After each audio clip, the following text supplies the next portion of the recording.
Mr. City Attorney, any communications? No, ma'am. Thank you. Okay. Just to restate that we will have the budget workshops on July 21st and July 22nd, 9 a.m. at the second floor of City Hall. Also, there's a public hearing. The first will be held on Wednesday, September 3rd at 5:15 p.m. at Council Chambers, City Hall, and the final public hearing on the budget will be held on Wednesday, September 10th at 5:15 p.m. in the Council Chambers. In reference to the charter amendments that passed, a tentative date of August 11th has to be scheduled at 3:30 for a special City Council meeting to vote and have the second reading. There is a second reading of the ordinances here, and so therefore, Mrs. Majors and or Mr. Wells will be calling you up to see if that is a good date. And finally, for myself and Council Communications, I want to state to a very hardworking person in the community, Ann Reagan, and to my fellow council member that I had sent out a memo in reference to some issues and concerns, public records information, as well as another agenda item, and it was meant as no harm to anyone. I've talked to Ms. Reagan, I've talked to Councilmember Myers, we did it openly, and I just want to make sure that we're all in one accord, that we work very, very hard to represent each and every one of our citizens who work hard in our community and respect each and every one here on council. Are there any civic announcement, Councilman there? Madam President, this is actually under Council Communications, not civic announcements. I know that Mr. Wells sent us a copy of his position description, employment agreement, and I guess position description. And I know that we know the source of funding. I would like to know what Mr. Wells' salary is. Ms. Castillo. You want to go ahead and give it? $99,500. Thank you. Anything else? Councilmember Johnson. Mr. Wu requested to go first. Dr. Wu did it, so that's all right. Thank you, Madam President. Chief gave us some good news, and I normally say I can't speak on behalf of council, but I think in this case I can. We're all very proud of our incredibly fine police force, men and women working what y'all do for us. The reason I asked to speak is the Florida League of Cities was here today, and I just like the viewing public to know that the city of Pensacola gets their wind insurance from the Florida League of Cities. In 2012, when we wrote the original contract, the city saved $255,000 over the cost of the premium. In 2012, it had not been a complete year. What the League of City does, since it's a nonprofit, is they call return of premium if there have not been a lot of charges. So in 2012, we returned $165,000 to the city of Pensacola in premium payments. In 2013, we returned $355,000 to the city of Pensacola. And even though there was a tragedy at the airport and we tended to that, we recently received back $393,000 from the League of Cities, making it a return of premium of over $1 million. In addition to that, there are, if you take the 2 years that they have saved the premium cost, that adds about $500,000 more, which means the saving is almost $1,600,000. So just wanted to share that with you in public. Thank you, Dr. Wynn. Councilmember Johnson? Yeah, thank you very much, Madam President. Now, I made a motion that this council investigate Councilwoman Myers' conduct to determine whether or not it is consistent with our city charter. I believe this issue is very important. I will be bringing the issue back up in the near future. The city charter requires council members to deal with employees through the mayor. I'm concerned that this council member has violated that requirement of the charter. I'm deeply concerned that this council member has interfered with the administration by contacting city employees directly. I'm concerned that she may have engaged in harassment and intimidation of city employees.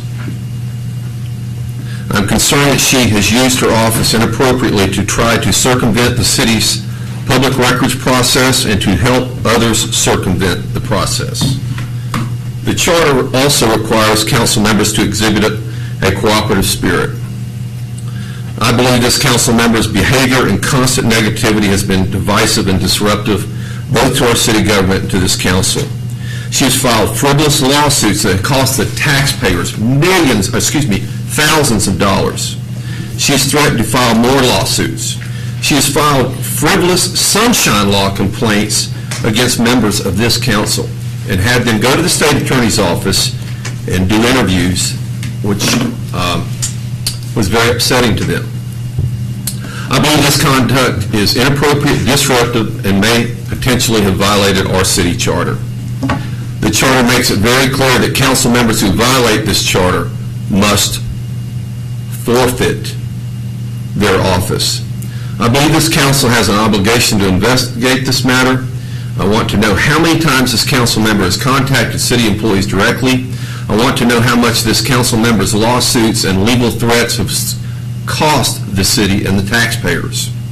I want to know how many public records requests this council member has initiated, how many hours of staff time has been spent on these requests, and how much these requests cost taxpayers. I am currently preparing my first public records request in order to put together the documents I need to bring this forward. I would hope and encourage this council to take the next step and open an investigation. I plan to bring this back probably in August. The motion was seconded by her this past Monday. She withdrew the second. If she has nothing to hide, if everything's been above board, then I would think that she would support this investigation. There's been talk, she mentioned a talk of a witch hunt. I believe that she remains on a consistent witch hunt and bullies our staff, and I've had enough. So I will be bringing this information. If it's removed from the agenda, it won't be because of lack of information. Thank you. Thank you, Councilwoman Myers. I absolutely hope that this council investigate Mr. Johnson's allegations.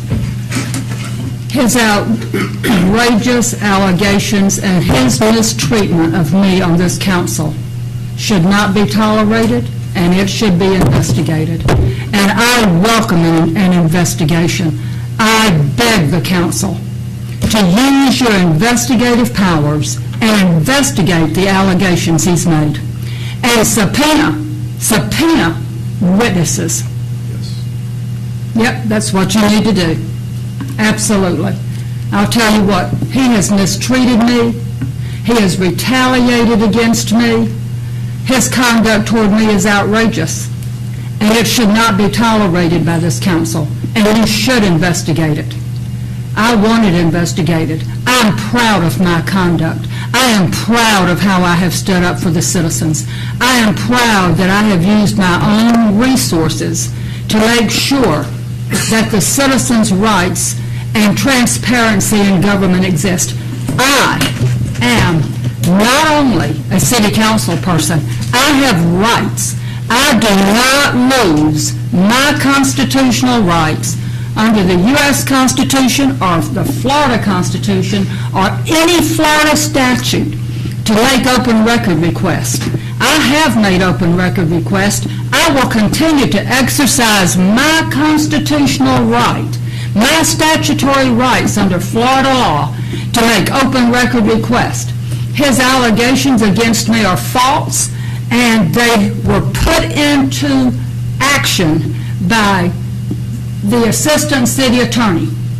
I hold you ultimately responsible for what has happened to me tonight. I hold you responsible. You never investigated the allegations you made against me, and I'm your client. I'm your client. You had a legal and ethical obligation to talk to me before you caused something to be published about me that was false, unfounded, and even if it were true, you put it out there. You put it out there. Rusty Wells, you did that. These allegations are very serious, and Mr. Johnson, you have made them purely for political reasons. And you know what? I welcome. So I second your motion, and I hope the council will support his motion. But I also found it ironic when the police union was down here and complained about being mistreated by the mayor, and I asked the council to investigate their allegations of mistreatment by the mayor. This council would not conduct an investigation. You, Madam Chair, have an obligation, and this council has an obligation.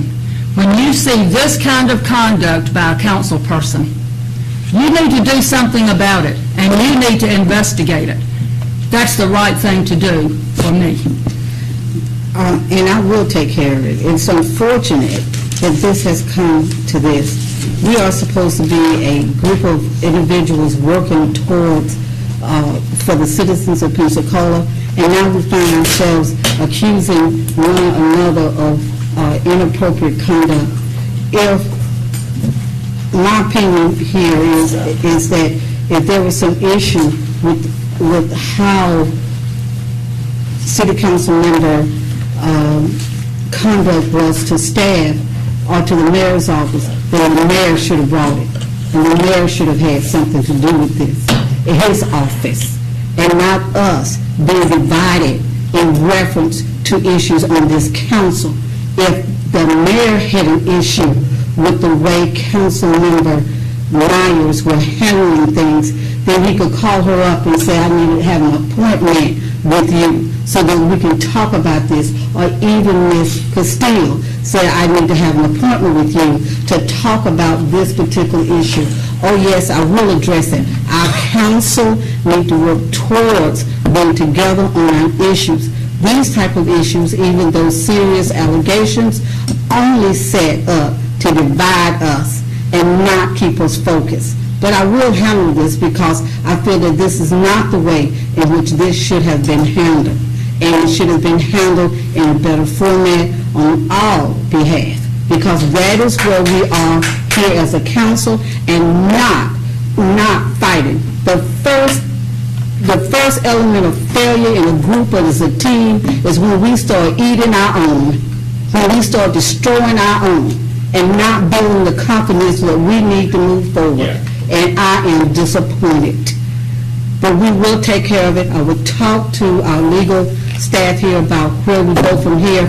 But I want you to think about that. We do not need to eat our own. We do not need to break down our unity and our work towards a better Pensacola.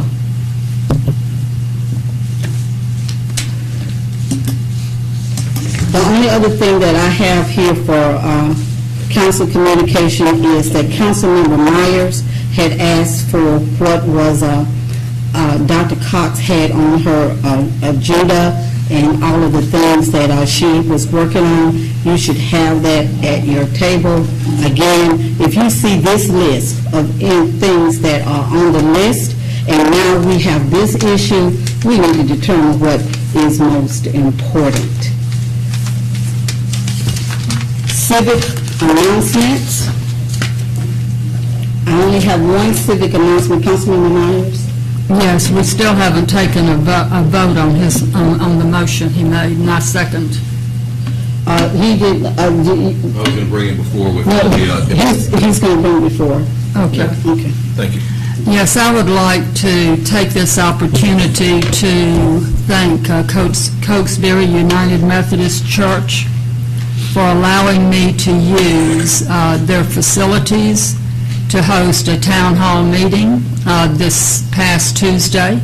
I would also like to thank Commissioner Grover Robinson for attending the town hall meeting. It was very well attended. I would like to thank all of the citizens and who attended and expressed their interest in the local option sales tax. I'm looking forward to having another workshop hosted, of course, by the City Council, and hope that people will continue to be interested in this issue and come out and continue to have input. Thank you, Councilmember Baird.